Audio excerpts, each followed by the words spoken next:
common disorders of respiratory system. Okay, the first disorder is emphysema.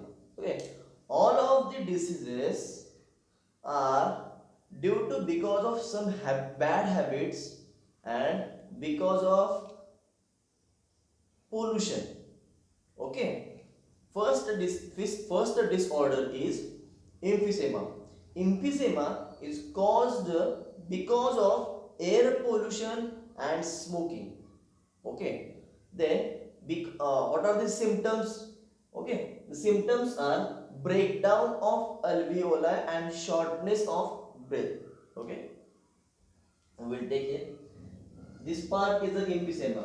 Okay, we know that this one is the respiratory system. Okay, आपल्याला माहिती आहे की हा respiratory system आहे. या respiratory सिस्टीमचा जो राइट साइड आहे ती emphysema आहे. ओके, ऍक्च्युअली बघू आपण काय होतं. We know that the trachea आहे, trachea, primary bronchi, secondary bronchi, tertiary bronchi. Okay, bronchi. After the terminal bronchiole, okay, after the terminal bronchiole, the part which is started, this green part is called as alveoli.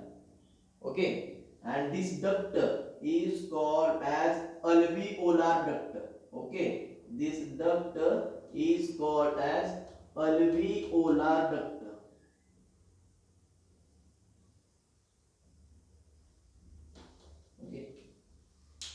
आपल्याला ह्या diagram मध्ये एक blue part दिसतोय आणि एक green part दिसतोय. हा जो ब्ल्यू पार्ट आहे हा लंग्स मधला पूर्ण trachea, primary bronchi, secondary bronchi, tertiary bronchi आणि आफ्टर दॅट ब्रोंक्युल, हे सर्व पार्ट्स आहेत. त्यानंतर जिथं ब्ल्यू लाईन एंड होते तो म्हणजे टर्मिनल ब्रोंक्युल. ओके, टर्मिनल ब्रोंक्युल झाल्या आफ्टर टर्मिनल ब्रोंक्युल नंतर जो ग्रीन पार्ट सुरू होतोय इट इज अ अल्विओलाई, त्याला आपण अल्विओलाई म्हणतो. ओके, दी ट्यूब, ही ग्रीन ट्यूब दिसते तुम्हाला, this green tube is called as alveolar duct. Okay, alveolar duct आहे. अल्विओलार डक्ट नंतर जो हा आहे alveolar balloon like structure, it is the alveoli. Okay, and this only the single part is called as acinus. Okay, आपण या single पार्टला म्हणतो ऍसिनस किंवा ऍसिनाय, and the bunch of acinus is called as lobule. Bunch of acinus means there are 3 to 5 acini are present. 3 ते 5 acini असतात, ज्या acini ला आपण lobule म्हणतो. ओके, किंवा साध्या आपण जे आपल्या पुस्तकामध्ये आहे त्यानुसार एक सिंगल जे बलून स्ट्रक्चर आहे त्याला आपण म्हणतो अल्विओलाई. ओके, आता कंटिन्युअसली स्मोकिंग केल्यामुळं फॉर द इयर्स, खूप वर्षापर्यंत स्मोकिंग केलं किंवा पोल्युटेड एअर कंटिन्युअसली घेत राहिल्यामुळे काय होतं, तर हे जे अल्विओलाई आहे हा नॉर्मल अल्विओलाई आहे, हेल्दी अल्विओलाई, जो ऑक्सिजन ट्रान्सफर करण्यासाठी उपयोग होतो. ओके, हा अल्विओलाई जो नॉर्मल आहे हा डायलेटेड अल्विओलाई होतो. म्हणजे ग्रीन कलरचे अल्विओलाई आहेत हे नॉर्मल हेल्दी अल्विओलाई, पण ब्लॅक कलरचा अल्विओलाई दिसतोय तो म्हणजे डॅमेज्ड अल्विओलाई, आपण खराब झाले दाखवले. स्मोकिंग करून करून ते अल्विओलाई खराब झाले, त्यामुळे आपण ते ब्लॅक कलर दाखवले. ओके, काय होतं बघा, ट्रॅकिया, ब्रोंकाय, ब्रोंक्युल्स हे फक्त एअर ट्रान्सफर करण्यासाठी आहेत. ओके, इथून काय होतंय तर एअर ट्रान्सफर होते.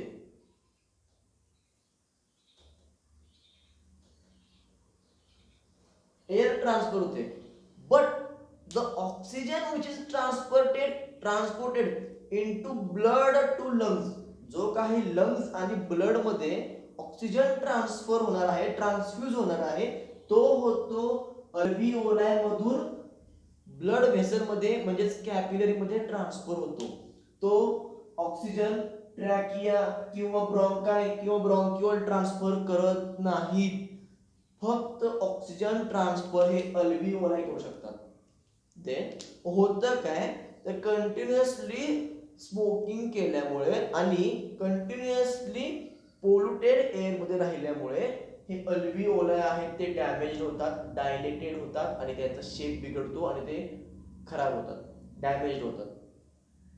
मग काय होईल, हे डायलेटेड झाल्यामुळे, खराब झाल्यामुळे अल्व्हिओलाय ऑक्सिजन ट्रान्सफर करू शकणार नाही आणि त्यामुळे शरीरामध्ये एटीपी कमी तयार होतील, म्हणजे एनर्जी कमी तयार होईल आणि एनर्जी मिळणार नाही. ओके, सिम्पटम्स काय आहेत एम्फिसेमाचे? एम्फिसेमाचे सिम्पटम्स आहेत शॉर्टनेस ऑफ ब्रेथ, दम लागतो, श्वास घेता येत नाही, श्वास घेताना त्रास होतो किंवा श्वास कमी पडतो, म्हणजेच ब्रेक शॉर्टनेस ऑफ ब्रेथ आणि ब्रेकडाऊन ऑफ अल्व्हिओलाय, हे दोन सिम्पटम्स आहेत.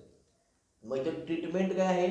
Treatment, quit smoking, avoid polluted air, avoid polluted air, okay, and get as much as you can fresh air, जेवढी तुम्हाला घेता येईल तेवढी फ्रेश एअर तुम्ही घ्या. ओके, मी इथे दाखवलेलं होतं की स्मोकिंग म्हणजे काय, तर सिगरेट, जे कंटिन्युअसली सिगरेट ओढतात, स्मोकिंग, हुक्का, त्यांच्यामुळे काय होतं की स्मोकिंगमुळे हा धूर पूर्ण आपल्या रेस्पिरेटरी ट्रॅक मधून अल्व्हिओलायपर्यंत जातो, त्यामुळे अल्व्हिओलाय खराब होतात. Okay, next chronic bronchitis. Okay, the next disorder is chronic bronchitis. Causative agent same, smoking and polluted air. म्हणजे कशामुळे होतो, तर स्मोकिंग केल्यामुळं आणि एअर पोल्युशन असल्यामुळे, एअर पोल्युशन असल्यामुळं हा क्रोनिक ब्रोंकायटिस होतो. होतं काय बघा, तर हा जो एअर ट्रान्सफर करण्याचा वेळ, हा ट्रॅकिया, ब्रोंकाय आणि ब्रोंकिओल. ओके, बघा हा जो एअर ट्रान्सफर करण्याचा वे म्हणजेच bronchi, secondary bronchi, tertiary bronchi, after that bronchiole, first bronchiole and terminal bronchiole. Okay, हा एअर पास होत असताना because of polluted air the ways of bronchi get smaller, means what, बघा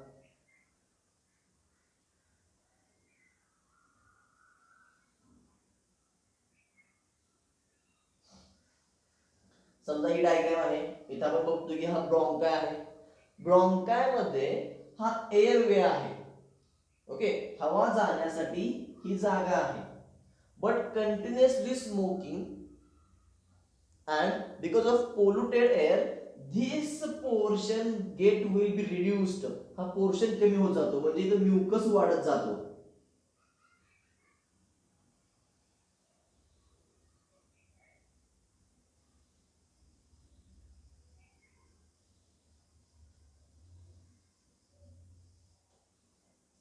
mucus वाढत गेला आणि त्याच्यामुळे काय झालं, तर म्युकस वाढत गेल्यामुळे एअरला जाण्यासाठी जो पॅसेज होता तो कमी झाला आणि त्याच्यामुळं श्वास घ्यायला त्रास होतो. शॉर्टनेस ऑफ ब्रेथ, सिम्पटम काय आहेत बघा क्रोनिक ब्रोंकायटिसचे, तर shortness of breath and coughing, cough होतो. ओके, हे कशामुळे होतं, तर ही जी ब्रोंकाय किंवा ह्या ज्या ट्यूब्स आहेत एअर पास करण्यासाठी, ब्रोंकाय, ब्रोंक्युल्स, यांच्यामध्ये हा म्युकस सिक्रिटिंग ग्लँड्स असतात. ओके, कोणत्या? म्युकस सिक्रिटिंग ग्लँड्स, जे कंटिन्युअसली पोल्युटेड एअर आणि स्मोकिंग केल्यामुळे इथं हे म्युकस सिक्रिट करतात. कारण एअर मध्ये असणारे bad, what we call it, air मध्ये असणारे, हवेमध्ये असणारे घातक जे कण आहेत ते, किंवा स्मोकिंग मध्ये जे टोबॅको मधून निघणारे डेंजरस घटक आहेत ते इथं कॅप्चर करण्यासाठी म्युकस सिक्रेट केला जातो आणि म्युकस सिक्रेटिंग ग्लँडनी हा पूर्ण ब्रोंकाय, ब्रोंक्युल पॅक होतात. एअरवे जो पॅसेज आहे हा रिड्यूस होतो, ज्याच्यामुळे हवा जाऊ शकत नाही, त्यामुळे श्वास घ्यायला त्रास होतो, दम लागतो. ओके, मग क्रोनिक ब्रोंकायटिस म्हणजे काय? क्रोनिक ब्रोंकायटिसचे पॉझिटिव्ह एजंट आहे एअर पोल्युशन आणि स्मोकिंग मुळेच, आणि सिम्पटम्स आहेत शॉर्टनेस ऑफ ब्रेथ आणि कफिंग. मग ट्रीटमेंट काय आहे याच्यावरती? तर treatment same, quit smoking, okay, avoid polluted air and get as much as you can fresh air. जेवढी घेता येईल तेवढी फ्रेश एअर घ्या. ओके, ठीक आहे. तुम्ही बघू शकता की जे कंटिन्युअसली वर्षानुवर्षे स्मोकिंग करतात, ह्या दोन डिसीजमध्ये बघतोय आपण, एम्फिसेमा आणि क्रोनिक ब्रॉन्कायटिस मध्ये. वर्षानुवर्षे कंटिन्युअसली जे स्मोकिंग करतात, सिगरेट घेऊन ओढत असतात, त्यांच्यामध्ये लंग्स हे डॅमेज होतात. ओके, ते लंग्स डॅमेज झाले की एकदा खराब झाले की ते रिकवर होऊ शकत नाही. हा जो डिसऑर्डर आहे, ह्या डिसऑर्डरमध्ये लंग्स अल्व्हिओलाय एकदा डॅमेज झाले की ते परत रिकवर होऊ शकत नाही.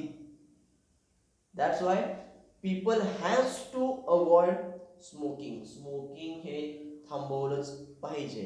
ठीक आहे. The next disorder is acute bronchitis. Okay, acute bronchitis. In acute bronchitis the cause is virus and bacteria. Virus आणि बॅक्टेरियामुळे हा डिसीज होतो.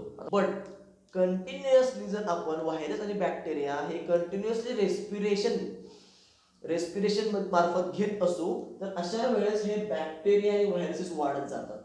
ओके, बॅक्टेरिया आणि व्हायरसेस हे वाढत जातात, ज्याच्यामुळे काय होतो की जो पॅसेज आहे, आपल्याला हवा जाण्यासाठी जो पॅसेज आहे, तो हवा जाण्यासाठी असणारा पॅसेज हा कमी होतो, ज्याच्यामुळे आपल्याला कंटिन्युअसली व्यवस्थितपणे रेस्पिरेशन होत नाही.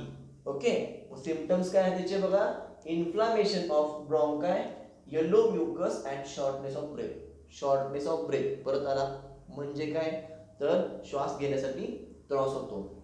इन्फ्लामेशन ऑफ ब्रॉन्काय, बघा हा ब्रॉन्काय जसं मी सांगितलं, primary bronchi, secondary bronchi, tertiary bronchi, first bronchiole, terminal bronchiole, हे जे सर्व पार्ट्स आहेत, ब्रॉन्काय आहे हा पूर्ण, याचं कामच हे आहे की आलेली हवा पुढे पास करायची, आलेला एअर पास करायचा.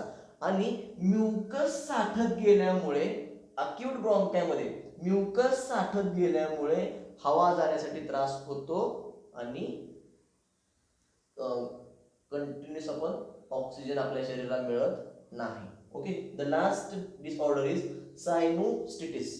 Cyanostitis means what? It is this disorder is caused because of virus and bacteria. हा सुद्धा व्हायरस आणि बॅक्टेरियामुळेच होतो. पण सिम्पटम्स काय आहेत?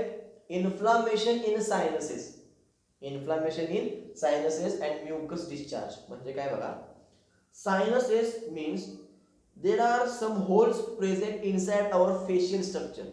आपलं हे फेशियल स्ट्रक्चर आहे आणि फेशियल स्ट्रक्चर मध्ये जे बोन्स आहेत, त्या बोन्स मध्ये स्मॉल होल्स प्रेझेंट आहेत. ओके, ग्रूव्ज और होल्स प्रेझेंट आहेत. आणि ऍक्च्युअल पोझिशन कोणती, तर ह्या पोर्शन मध्ये आणि इथं हे सायनसेस प्रेझेंट असतात. ओके ओके, हे नोज स्ट्रक्चर आहे, नाक आहे, नोज आहे. नोजच्या बाजूला इथं अशा पद्धतीनं हे सायनसेस असतात. Okay, in this portion also and in this side sinuses आहेत. हा, तर कंटिन्युअसली आपण रेस्पिरेशन करत असताना जर व्हायरसेस आणि बॅक्टेरिया रेस्पिरेशन मार्फत आपल्या शरीरात गेले, तर इथं अशा पद्धतीने म्युकस तयार होतो. ओके, म्युकस वाढत जातो आणि हा म्युकस वाढत गेल्यामुळं आपल्याला सायनसेस मध्ये इन्फ्लामेशन होतं, म्हणजे त्रास होतो, पेनिंग, दुखतं. तर हा त्रास वाढत जातो सायनसेस मध्ये.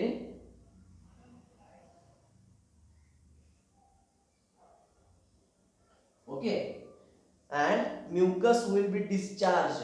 हा जो म्युकस तयार झालाय, this mucus will be discharge from your nose, from pharynx मधून जाईल आणि नोज मधून नाकावाटे बाहेर पडेल.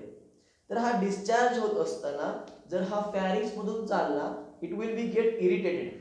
तर आपलं कसं तरी होतं, टेस्ट वेगळी लागते, इरिटेशन होतं. आणि नाकावाटे बाहेर पडत असेल तरीही आपल्याला इरिटेशन होतं. तर हे म्युकस वाढल्यामुळं, आणि ही डिसीज जो आहे, हा डिसीज व्हायरसेस आणि बॅक्टेरियामुळे होतो. ओके, ठीक आहे. मग ट्रीटमेंट काय आहे, तर दोन्ही अक्यूट ब्रॉन्कायटिस आणि सायनोसिटिस दोन्हीवरती ट्रीटमेंट एकच आहे की if it is a bacterial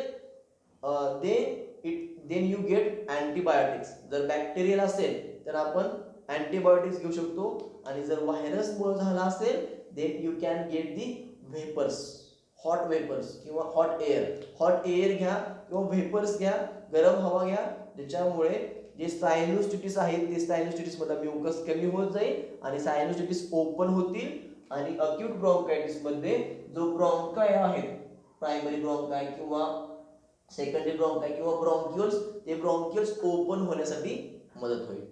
okay, ठीक आहे. हे होते disorders of respiratory system. Thank you.